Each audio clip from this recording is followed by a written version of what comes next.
Senior volleyball players celebrate their last home game as Wildcats, boys cross-country team celebrates a win, and a recap of girls varsity soccer section playoffs. All that and more coming up on today's episode of Overtime.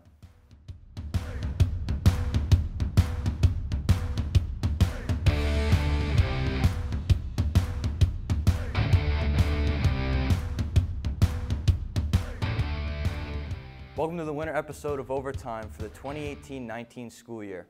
I'm your host, Dan Moore-Jesse. Girls volleyball defeats Liberty while honoring their seniors. Let's take a look.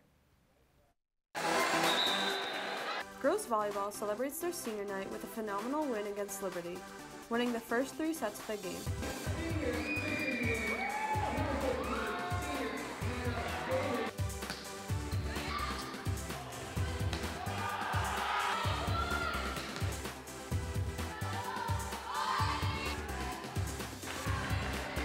We asked the seniors what made their last year so memorable. What's your favorite memory from this season? Probably when we beat Cornwall and also when Jamie Smith got hit in the face with the volleyball. This year, luckily, I got to play with my sister, so I'd probably say that, and be coached by my dad, so it was kind of like a family thing that we got to do. Definitely making a dance in the pool at our first pasta party. When we beat Cornwall after a varsity team not beating Cornwall after 17 years. Beating Cornwall for the first time in 17 years. When Maggie accidentally slipped trying to get a ball up. When Maggie slipped, I forgot what game it was, but she slipped and she fell, and it was so funny, and we couldn't stop laughing for hours. When we'd sing on the bus together after our games, and we'd all sing so loud, we'd lose our voices, and just having a great time.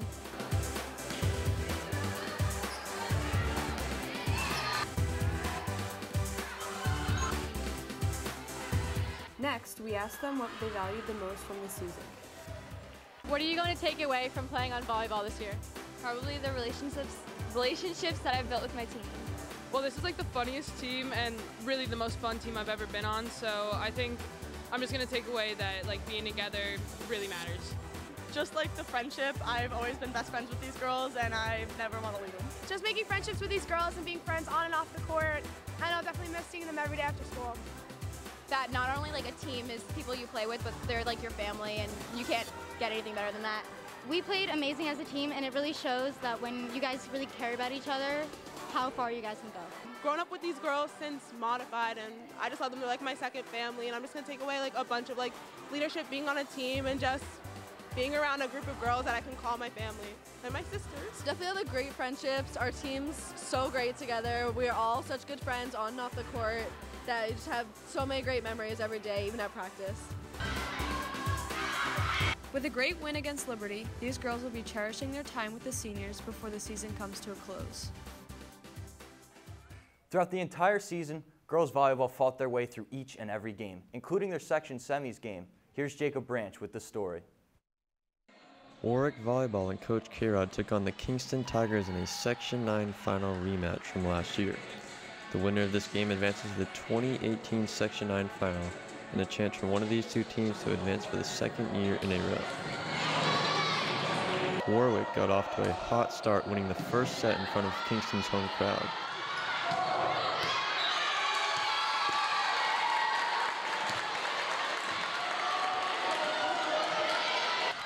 And some Warwick students along with Dr. Leach came out to support our girls volleyball.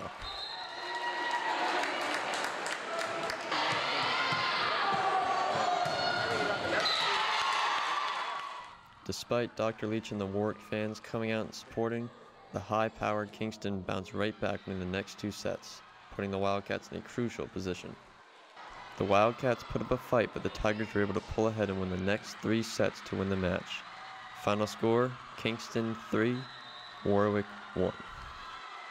This has been Jacob Branch for Overtime on WV-TV. The girls had an amazing season. Next, we celebrate 2 seniors who recently had their hard work paid off this year. Let's take a look. Running passes. Don't let anybody leave. And now we want to get family.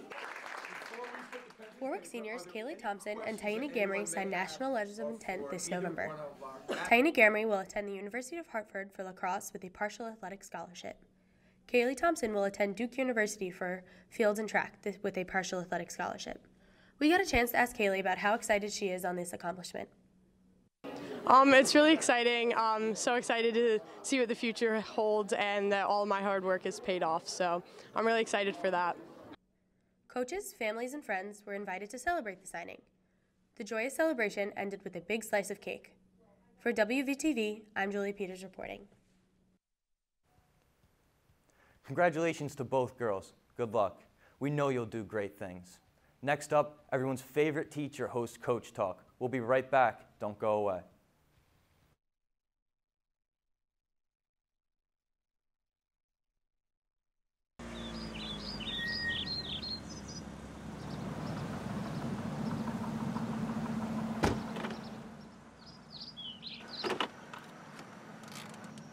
Cam. Yeah. Are you wearing your seatbelt?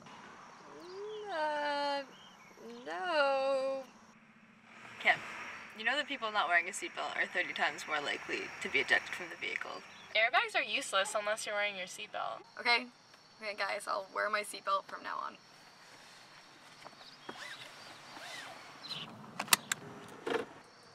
For more information on seatbelt and car safety, visit www.safercar.gov. Home fire drills give your family a plan of action. Show everyone 2 ways out of the house, pick a safe meeting spot, and get there in under 2 minutes. Then practice, so everyone knows exactly what to do. Go to ready.gov/fire drill and learn how to prepare your family.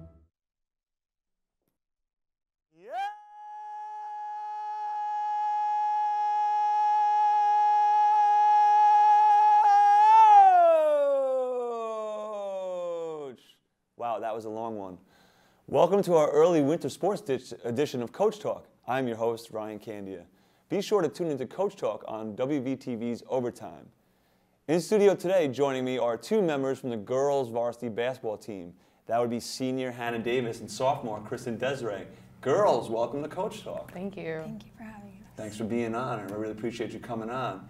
So our first question is for Hannah. Hannah, looking back on last year's season, there were many ups and downs. Your team at one point was undefeated for a while, and you guys made it all the way to the Section 9 Class AA semifinals. If you had to assess that season last year, what's your overall assessment of last year? I think our final endpoint wasn't exactly a reflection of how we played. I think we really should have went the whole way, and we really were a family, and every practice we pushed each other, and we really loved each other. There was no conflict ever, and it was really hard to let that team go.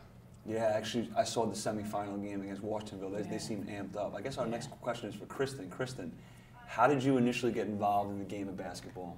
Well, my older sister, Lauren, played when she was younger, and I would shoot around in the driveway with her. And then I started playing rec and CYO and continued to play modified and JV, and here I am. Yeah, and you were a freshman and actually started on varsity last year. That's very impressive. Congratulations on that. Thank you. Yes. Going back to Hannah. Hannah, you're a senior on the varsity team. What are the responsibilities of a senior being on varsity girls basketball? Well, for any senior on any team, it's always to be a leader by example and a leader to every younger kid. Every upperclassman definitely has a huge responsibility, especially this year because we have actually 2 8th graders on the team. One of them's her sister. Oh, nice. And yeah, that's definitely a huge thing for us because every upperclassman has to include them, and not because we have to, but because we want to. Mm-hmm. And we definitely want to lead by example, be good role models, not only on the court, but off the court too. Good job. Hannah, what position do you play on? I'm a center. You're a center, yeah, that doesn't shock me. Kristen, what's your position? I play point guard or shooting guard. Point or shooting guard, right? Yeah, you're in the backcourt there. Hannah, what are practices been like so far? Now you got Coach O'Brien, he's a taskmaster. Explain those a little bit. All right, yeah, it's very structured with our skill level, and every year it's a little different. I mean, every year the winter sport is always longest, so the preseason's always longest, and it wears on you. But this year's a little different because we have a lot of shooters, and last year we had a few good shooters, but this year there's a bunch of really good shooters. And so a lot of the tasks have been very centered towards skill level and splitting up between shooters and like non-shooters, but I mean all of us do shoot, so. So the conditioning has been a little less, but more skills. Yeah, so definitely. it's more of an off-season regimen in terms of the conditioning. Yeah. Oh, interesting, very interesting, yes. Kristen, when is the first game or scrimmage you guys are going to have? Our first scrimmage is this coming Tuesday. That's home against O'Neill. Okay. Okay. But our first game is December 1st away in Red Hook. Wow, you guys know where it is and everything. You're amped. Like, I love it. That's great. Good luck with those. Yes. Hannah, you're currently a senior. What are your plans for after graduation, whether they be with basketball, without basketball? Elaborate on that for us. All right, so I want to academically major in biochemistry and then continue on to go to grad school and get my PhD. But sports-wise, thank you. I love all the sports I play. I play volleyball, basketball, and softball, and I never want to lose those sports. I don't think I'll be playing on a varsity level team unless I walk on, but we don't really know what's going to happen with that. But I definitely want to be involved in like intramural teams because I never want to lose the love for the sports. That's cool. Yeah, Thank you. That's a good fallback plan. Yes. Okay. I guess I had a couple more questions for you. Basketball role model outside of Lauren, like a professional or something. Just for Kristen. By the way. Gabby Williams. She played at UConn. She's in the WNBA now.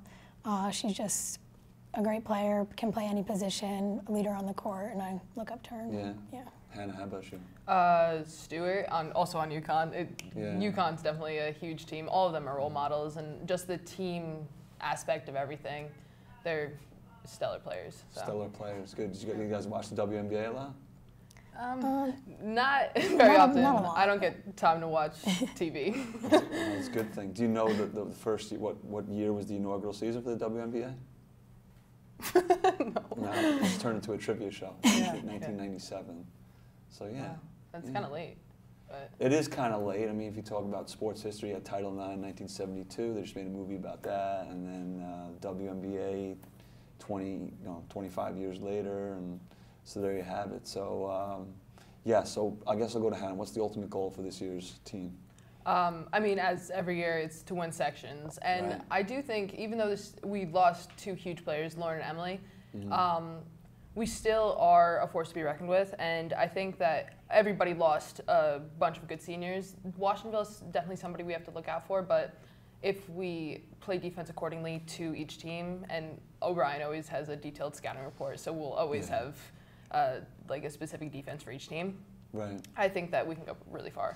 You guys are always in the mix. The program's always good. I mean, you're always contending for the division title, and you always make a Section 9 run. And yeah, I hope you guys have a great season. So yeah, is there anything that fun that goes on with the girls' basketball? I mean. Oh, actually, I saw you guys did a couple of good fundraisers. One of them. Oh, fundraisers. One of them deal with the Warwick Historical Society, and the other one dealt with what was that about? I saw that in the advertising. We moved wood one time for Baird's Tavern. Yeah. And then I think the same people that own Fetch own Baird's Tavern. So we got coupons if you brought the sheet over on October 28th. Was that it? I think so. It was a Sunday. I went to it. Yeah. Really? Oh, thank you. Actually, it was my son's birthday. Oh. And I said, hey, we'll go to Fetch. I wish I was going to be like, hey, you guys want to sing happy birthday to my son, but it was kind of spread out. So I saw the Baird's Tavern. I saw that event in the advertising. I thought it was pretty cool. Yeah. Meshing the history with the basketball. So that was a really good thing. Yeah. Nice. Good. Well, I wish you guys the best of luck this season. I hope everything goes well. Looks like we're wrapping up our time here on Coach Talk. Thank you for tuning into Coach Talk. Be sure to subscribe to WVTV on YouTube and follow WVT Television on Instagram. For Coach Talk, I'm Ryan Candia. We'll catch you next time.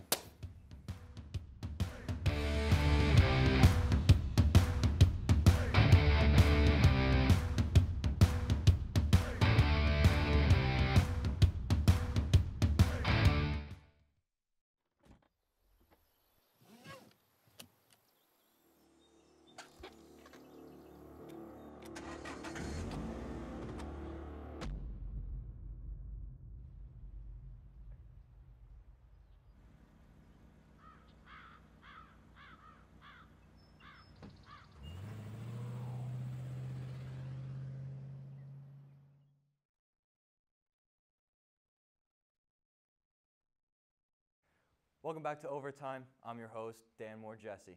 Let's jump into the next story. On Friday, October 12th, Warwick Boys Soccer had their senior night, facing off against Valley Central. There was a pregame ceremony where flowers were presented to all 4 seniors and their parents. It was an intense game, Valley Central playing rough from the start, but Warwick wouldn't let up. Warwick senior Nick St. Dennis passes to a wide-open Cody Green until the goalie makes an incredible save. Minutes into the first half, off to number 10 Yanni Kalopoulos' corner kick, Weekly Banker swoops in with the first goal of the game. Another first half goal for Warwick, this time scored by number 14 junior Dylan Lancer. Warwick up 2-0. Into the second half, we have a third goal from Warwick by senior Nick St. Dennis, securing a blowout for Warwick 3-0. What a game for Warwick seniors. We have 4 seniors, so we're a very young team. So we're just trying to get better each and every day, trying to improve and work a lot of young players in after having a lot of seniors last year. And we're getting better each and every day. That was our best game of the season so far. So far the season's going pretty well. We got 2 more games, looking to make the playoffs, and then from there make a run.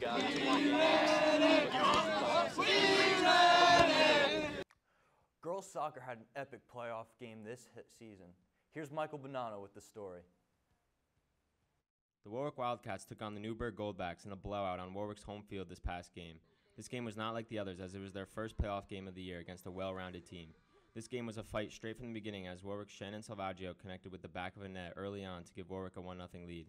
After that goal, Warwick seemed unstoppable as they powered along for the rest of the first half.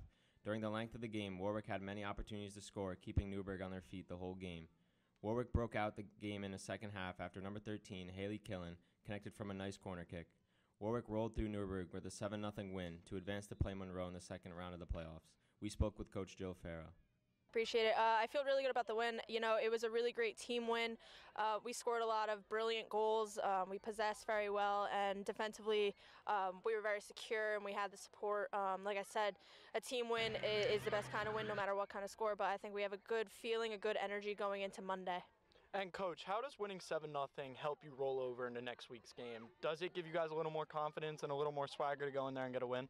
Yeah, no, I think it does give us confidence, or like you said, swagger. And it also helps us know that some of our plans, as far as like our combination play and our set pieces and just overall scoring inside the box, are successful. So I think in that aspect, it really does boost our confidence.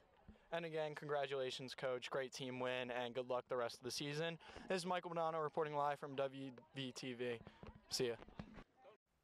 Great job, girls. One of our athletic teams find their footing after a disappointing loss. Let's see what they did to get back on the right track. The Warwick Cross Country team finished an important season this fall. After losing their 19-year streak as the Section 9 champions last year, the Purple Wave found a way to regroup and rebuild. Coach Mike Potter explains how the team resharpened their competitive edge. As the season progressed, after a slow start to summer training, you obviously could see the results. The kids were improving by over a minute in a mile, by over 3-4 minutes in 5Ks, which is awesome. The team started to really come together at the right time. They started believing in not only themselves and each other, but believing in what the staff was putting in front of them and taking to it. And that's what it's all about, a belief in yourself, a belief in your teammates, a belief in the staff. So let's just do our thing and fight with our heart, okay? It doesn't matter who's fit, with our heart. Team captain Bahaili Bekele Akuri led by example, remaining in first place the entirety of this year's Section 9 championship race. Warwick is among the top 4 teams fighting neck and neck to capture the team title. Every athlete performed one of their best races of the season to put the team in striking distance of first place. The team scores were so close they had to be recounted.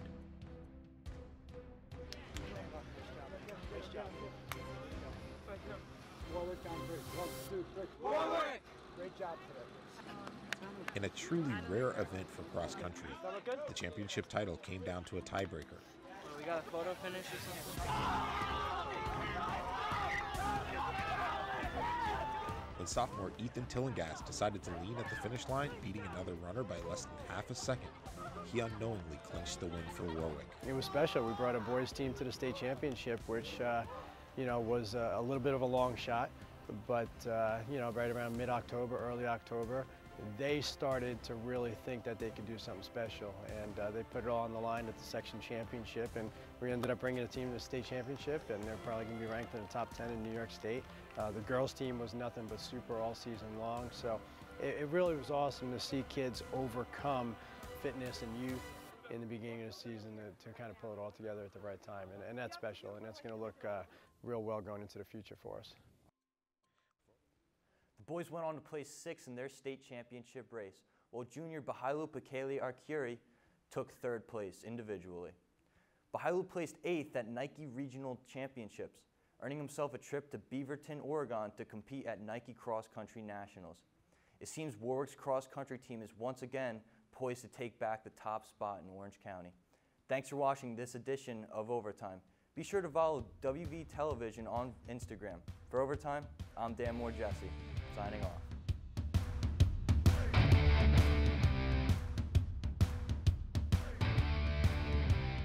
Hey, Dad. Hey, Dad. Do we have a gun? Why do you ask that, kiddo?